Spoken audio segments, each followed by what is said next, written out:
Hello बच्चों। तो आज हम लोग क्लास 10th की ट्रिगोनोमेट्री करने वाले हैं और ट्रिगोनोमेट्री के एक एक कॉन्सेप्ट को अच्छी तरीके से हम लोग सीखेंगे। अभी सेशन बहुत आगे चला गया है तो बहुत सारे बच्चों का हो भी गया होगा, बहुत सारे बच्चे प्रैक्टिस में लगे होंगे, लेकिन जो मिडिल वाले बच्चे होते हैं और जो मिडिल लोअर होता है उन सारे बच्चों को बहुत परेशानी होती है कि ट्रिगोनोमेट्री सीखें कैसे। तो मैं आपको एकदम आसान तरीके से ट्रिगोनोमेट्री सिखाऊंगा और पूरी ट्रिगोनोमेट्री का जो चैप्टर है क्लास 10th की एक एक क्वेश्चंस का आप कंप्लीट नॉलेज आपको हो जाएगा। तो हम लोग चलिए स्टार्ट करते हैं और ध्यान रहे कि आपको स्किप नहीं करना है, एडिटिंग पे ध्यान नहीं देना है, आपको सीखने पे ध्यान देना है। और 100% मैं श्योर हूं कि अगर आप इस वीडियो को, लेक्चर को अगर एक बार देख लिए तो डेफिनेटली आप इनसे बहुत ज्यादा फायदे में रहेंगे, बहुत ज्यादा आपको फायदा होगा, ये मेरी गारंटी है। चलिए स्टार्ट करते हैं ट्रिगोनोमेट्री।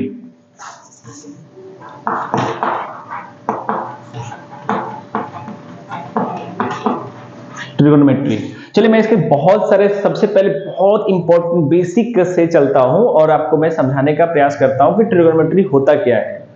बच्चों, ट्रिगोनोमेट्री जो बनी है वो दो शब्दों से बना है, दोनों ही ग्रीक शब्द है, ग्रीक लैटिन वर्ड है। तो इनमें आप देखो ध्यान से, दो वर्ड से बना है, एक है ट्रिगोन, ट्रिगोन, और दूसरा है मेट्रोन। जब जोड़ोगे मेट्रोन तब जाके बना है ट्रिगोनोमेट्री, कंप्लीट वर्ड। ट्रिगोन का मतलब होता है ट्रायंगुलर, ट्रायंगुलर, ट्रायंगुलर। और मेट्रोन का मतलब होता है बच्चों मेजरमेंट, मेजरमेंट। तो जो ट्रायंगुलर शेप का मेजरमेंट करता है, जिस मैथमेटिक्स के अकॉर्डिंग हम लोग करते हैं, उसको कहा जाता है ट्रिगोनोमेट्री। अब ट्रिगोनोमेट्री चूंकि हम मेजरमेंट तो और भी तरीके से करते हैं, हम मेंसुरेशन में करते हैं, हम और भी अलग तरीकों से करते हैं, लेकिन स्पेशलाइज ये ट्रिगोनोमेट्री ही क्यों? क्योंकि ट्रिगोनोमेट्री एक आसान तरीका है ट्रायंगुलर शेप में किसी भी साइड या एंगल को मेजर करने का, और क्लास 10th में बेसिक इनके बारे में दिए गए हैं। तो यही बेसिक से हम लोग शुरू कर रहे हैं अभी। तो ट्रायंगुलर की बात करते हैं, तो ट्रायंगुलर आपके ख्याल में आ गया होगा कि ट्रायंगुलर मींस क्या? Triangle, triangle. तो ट्रायंगल को आप जानते हैं अच्छे तरीके से, triangle, area enclosed bye 3 line segments is called triangle, right? Area enclosed bye 3 line segments is called triangle होता है, आप नोट कर सकते हैं। बट ट्रायंगल के क्लासिफिकेशंस पे आप ध्यान दीजिए। ट्रायंगल के क्लासिफिकेशंस क्या क्या होते हैं? हमारे पास ट्रायंगल के दो तरह के क्लासिफिकेशन होता है, एक होता है अकॉर्डिंग टू एंगल्स और दूसरा होता है अकॉर्डिंग टू साइड्स। तो अकॉर्डिंग टू एंगल्स के अकॉर्डिंग जब हम चलते हैं तो हमें एक ट्रायंगल मिलता है, right angle triangle, right angle triangle. अब बच्चों दिमाग में चल रहा होगा कि यही क्यों? क्योंकि ट्रिगोनोमेट्री का कंसेप्ट इस ट्रायंगल पर बहुत बेसिक से समझ में आता है और आसानी से इनको हम इंप्लीमेंट भी कर सकते हैं, इसीलिए राइट एंगल ट्रायंगल का ही यूज किया जाता है मोस्टली। अगर आपको कोई और दूसरा ट्रायंगल दिया भी गया है तो उस ट्रायंगल को हम राइट एंगल के अकॉर्डिंग ही सॉल्व करते हैं, एकदम आसान तरीके से। तो राइट एंगल ट्रायंगल, मैं डेफिनेशंस की बात नहीं कर रहा, ये बहुत बेसिक है, आप लोगों को आता होगा। सिंपली आप देखेंगे तो राइट एंगल ट्रायंगल इस प्रकार का होता है, जिसमें कि एक होता है राइट एंगल, एक होता है 90 डिग्री का। अब ये अपना पास 90 डिग्री आ गया, मैं इसका नेम देता हूं ए, बी और सी। छोटे क्लास में आपने जो फॉर्मूला सीखा होगा एरिया ऑफ ट्रायंगल का, जनरली हमने ये पढ़ा है, area of triangle 1/2 into base into height. इस हाइट को हम परपेंडिकुलर भी कह सकते हैं, परपेंडिकुलर पी भी कह सकते हैं। सवाल उठता है कि बेस कौन, हाइट कौन? ये चीजें हमको छोटे क्लास में अच्छे से जानकारी में नहीं रहती। हम सिंपली समझ जाते हैं कि जो वर्टिकल लाइन होगी वो परपेंडिकुलर होगा, जो नीचे है वो बेस होगा, लेकिन नहीं, यही चीज ट्रिगोनोमेट्री में क्लियरफाई होता है इजीली तरीके से कि आप कैसे बेस और हाइट को आइडेंटिफाई करोगे, पहचान करोगे। आप जब भी बच्चों सॉल्व करोगे ट्रिगोनोमेट्री क्वेश्चन, तो उस ट्रिगोनोमेट्रिक रेशियोज के अंदर, जिसको हम आगे डिस्कस करने वाले हैं, उनमें हमेशा कोई ना कोई वैल्यू दिया रहेगा। ट्रिगोनोमेट्रिक रेशियोज में जैसे साइन आता है, कॉस आता है, अगर ये 3 होते हैं और 3 उसका रेसिप्रोकल्स होता है, तो यहां पर कुछ ना कुछ आप हमेशा लगा देखोगे, ए देखोगे, बी देखोगे, सी देखोगे, थीटा देखोगे, एक्स देखोगे, समथिंग कुछ भी हो सकता है, नॉट फॉर एंगल। वो कोई भी एंगल के लिए रियल नंबर को यूज किया जाता है। जो एंगल यहां लिया गया हो, ध्यान से समझिएगा, जो एंगल थीटा के लिए यूज किया गया हो, आप ट्रायंगल में उसको पहचान कीजिए। देखिए यहां पर मिला ये, तो इनके सामने वाला जो होगा बच्चों, ये होगा परपेंडिकुलर। राइट, आई होप समझ में आ रहा होगा आपको। तो जब परपेंडिकुलर क्लियर हो गया तो ऑलरेडी बेस क्लियर हो जाएगा कि परपेंडिकुलर ये है, तो बेस हमारा हो जाएगा ये वाला पार्ट। और इसी साइन ए की जगह पर अगर ऐसा होता, साइन सी होता, उस केस में हमारा जो वैल्यू है एंगल का, वो ये डिनोट होती। और इस सिचुएशन में सामने देखिए आप, तो साइड हमारा मिल गया BC, और इस केस में जो BC है, सॉरी AB है, ये AB अपना हो जाएगा परपेंडिकुलर। फिर बेस कौन होगा? जस्ट इसके नीचे वाला। अब सवाल उठता है सर हाइपोटेनस, तो ध्यान रखना बच्चों, हाइपोटेनस नेवर चेंज, हाइपोटेनस कभी नहीं बदलता है। इतनी बात आई होप कि आपको क्लियर हो गया हो कि किसी भी थीटा के सामने वाला जो साइड होता है वो होता है परपेंडिकुलर, और थीटा के जस्ट नीचे वाला जो राइट एंगल बनाने वाले दूसरा साइड जो होगा वो होगा अपना बेस, और हाइपोटेनस कभी नहीं बदलेगा। ये बिल्कुल बेसिक सा कॉन्सेप्ट है, आई होप आपको समझ में आया हो। अब इसी चीज को सॉल्व करने के लिए हम बचपन में बहुत सारे एक बहुत ही ट्रिकी मेथड सीखे हैं, पाइथागोरस थ्योरम। वैसे तो 10वीं क्लास के ये थ्योरम में आता था, अब ये थ्योरम में नहीं आता है। चैप्टर 6 ट्रायंगल जब आप पढ़ेंगे तो वहां पर थेल्स थ्योरम, पाइथागोरस थ्योरम, ये सारे आते थे। अब ये नहीं आते हैं, लेकिन आपका इसका यूज समझ में आना चाहिए। तो यूज क्या होता है? h² = p² plus b²। मतलब क्या हुआ? Hypotenuse square equal to perpendicular square plus base square. इस कॉन्सेप्ट का इस्तेमाल करके हम ट्रायंगल के जो 2 साइड दिए हो और तीसरा अगर फाइंड करना है तो हम आसानी से फाइंड कर सकते हैं। अगर मैं आपको एग्जांपल के तौर पे एक समझाने का प्रयास करूं बच्चों, तो देखो ये राइट एंगल ट्रायंगल है, अगर ये अपना 4 गिवन है, ये अपना 3 गिवन है, तो ये कितना आएगा? तो ध्यान से देखिए, इस समय आपके पास कोई भी थीटा का कॉन्सेप्ट नहीं आया है, थीटा नहीं है। तो जैसे आप करते हैं नॉर्मली, आपको जिसको मर्जी है बेस मान लीजिए, जिसको मर्जी है हाइट मान लीजिए। तो मैं बेस मान लेता हूं b = 4 एंड h = हम कर देते हैं 3, तो सॉरी p = कर देते हैं 3। तो हमें h निकालना है। h = डायरेक्ट फॉर्मूला होता है h² = b² या p² प्लस b²। आप इसमें वैल्यू पुट कीजिए, 4² प्लस 3² जैसे आप करेंगे ये होगा 16, ये होगा 9, इसको प्लस करेंगे 25। ध्यान से देखिए यहाँ पर h² = आया है, ये जैसे इसका रूट हटाएंगे h = करेंगे तो 25 का स्क्वायर होगा, और हमें पता है कि 25 का स्क्वायर 5 होता है। तो जो हाइपोटेनस आया वो 5 आ गया।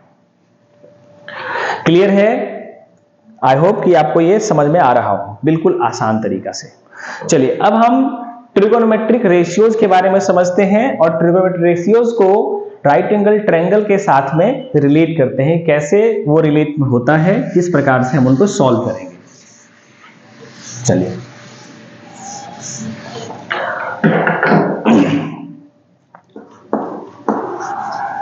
Relation between trigonometric ratios and sides of right angle triangle। तो शब्द हमने राइट एंगल ट्रायंगल को समझ लिया है, हमको थोड़ा सा ट्राइगोनोमेट्रिक रेशियोज को समझना है पहले। तो ट्राइगोनोमेट्रिक रेशियोज TR कितना आसान है आप समझिए इस बात को। जब हम लोग नॉर्मल अलजेब्रा सीखते हैं तो उस केस में हमको XYZ से मुलाकात होती है। यानी कांस्टेंट और वेरिएबल। तो वेरिएबल जो होता है वो कुछ भी होता है, आप x मानो, y मानो, z मानो, कुछ भी हो सकता है।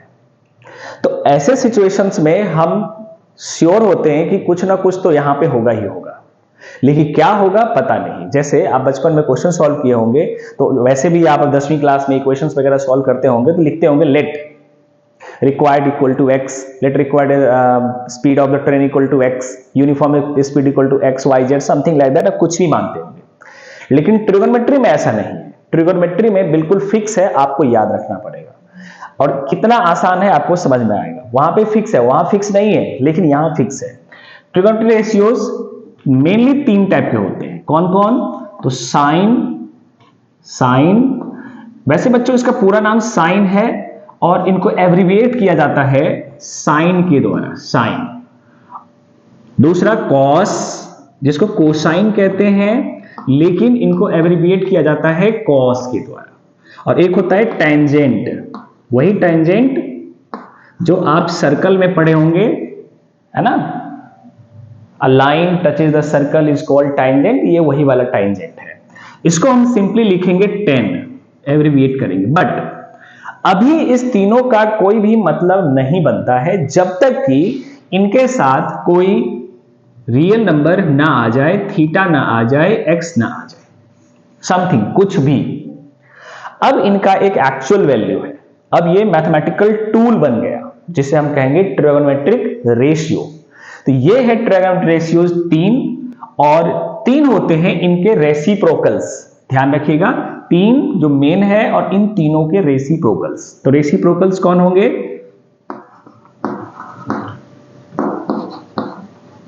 रेसिप्रोकल्स कौन है देखिए, तो साइन का होता है कोसेकेंट,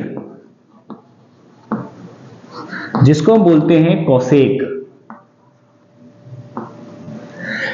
कोसाइन का होता है सेकेंट, जिसको हम बोलते हैं सेक। और टेन का होता है कोटेंजेंट, जिसको हम बोलते हैं कॉट। बट आपको अभी अभी मैंने बताया कि जब तक इनके साथ कोई रियल वैल्यू, कोई भी थीटा, कोई एंगल नहीं आएगा, तब तक इनका कोई मतलब नहीं बनता है। तो इस केस में हम क्या करेंगे, थीटा हो, चाहे एंगल कोई सी ले लिया मैंने, यहां पे P ले लिया मैंने, समथिंग, कुछ भी आपके साथ यहां पर होना चाहिए, X होना चाहिए, Y होना चाहिए, P होना चाहिए, थीटा होना चाहिए, कुछ भी होना चाहिए, तब जाकर के ये ट्रिगोनोमेट्रिक रेशियोज का प्रॉपर रेशियोज कहलाएगा, अदरवाइज नहीं कहलाएगा। अब समझते हैं कि ये जो 3 और 3 6 जो हो गए, ये राइट एंगल ट्रायंगल से कैसे रिलेट करता है डायरेक्टली। तो देखिए, इनके लिए आपको मैं यहां पे एक राइट एंगल ट्रायंगल बना रहा हूं बच्चों, ध्यान से समझना है आपको। ए बी सी, यहां राइट एंगल ट्रायंगल है। तो साइन थीटा इक्वल टू छोटा सा फॉर्मूला होता है P upon H, P for perpendicular, H for hypotenuse, not height, hypotenuse, ये वाला पार्ट, हाइपोटेनस, परपेंडिकुलर और बेस। साथ ही जब हम कॉस के लिए करते हैं तब ये होता है B अपॉन H, और 10 के लिए करते हैं तब ये हो जाता है P अपॉन B। अब ये मेन है, एक्चुअल फॉर्मूला हो गया। अभी हमने जाना कि इन तीनों का रेसिप्रोकल होता है ये तीनों, तो फॉर्मूला कैसा होगा, वो भी रेसिप्रोकल आप कर दीजिए, इसको पलट दीजिए। सिंपली क्या करना है अपने को, साइन का होता है कॉसेक, तो cosec theta is equal to H upon P। Cos का होता है sec, sec theta is equal to H upon B, and cot theta is equal to B upon P। अब ये फॉर्मूला हमारे पास आ गया। इनको लर्न करने के लिए आपको लगता होगा कि ये सर लर्न करना है किसे, तो नहीं, लर्न करना बिल्कुल आसान है। बच्चे अपने अपने तरीके से इनको लर्न करते हैं, कई सारे ट्रिक्स हैं इनको लर्न करने का। मैं आपको फनी वे में भी समझा दूंगा, नॉर्मल जो आप लोग समझते हैं वो भी। देखिए कितना आसान है।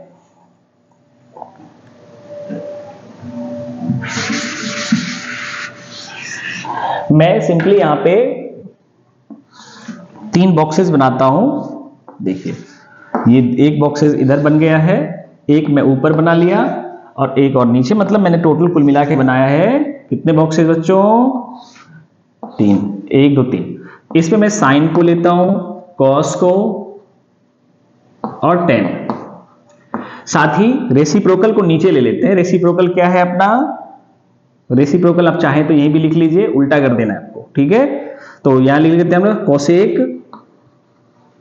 सेक और कॉट। अब समझिए कितना आसान है। वैसे बच्चे लोग कई सारे याद करते हैं, पंडित, बद्री, प्रसाद, हर, हर बोले। अब देख लीजिए आपका मिल गया। साइन का क्या हो जाएगा? p बाई एच, और कॉसेक पूछेगा रेसिप्रोकल है तो h बाई पी कर दीजिए। कॉस का हो जाएगा b by h, cosec के लिए उल्टा कर दीजिए। तो ये तो इस तरीके से है। अगर आप लोगों को और बेहतर ढंग से समझना है तो इनको कई सारे हैं। देखो, पार्टनर, बियर पियोगे, हाँ हाँ भाई, मजा आ जाएगा, ठीक है? यह है पार्टनर बियर पियोगे, हाँ हाँ भाई, बहुत प्यारा है। समझ गए? आपको इस प्रकार से इनको याद करना है, राइट? अब जब आप इतना सीख गए तब आप क्लास 10th के जो एक्सरसाइज 8.1 है उनको बनाने के बिल्कुल तैयार हो गए, बिल्कुल रेडी हो गए। तो हम अगले वीडियो में आपको पूरे क्वेश्चंस करके दिखाएंगे, ठीक है? आप इनको रिवाइज कीजिए, एक बार समझिए, फिर मैं अगला वीडियो लेके आता हूं जिनमें आपको पूरा क्वेश्चंस मिल जाएगा। थैंक यू बच्चों।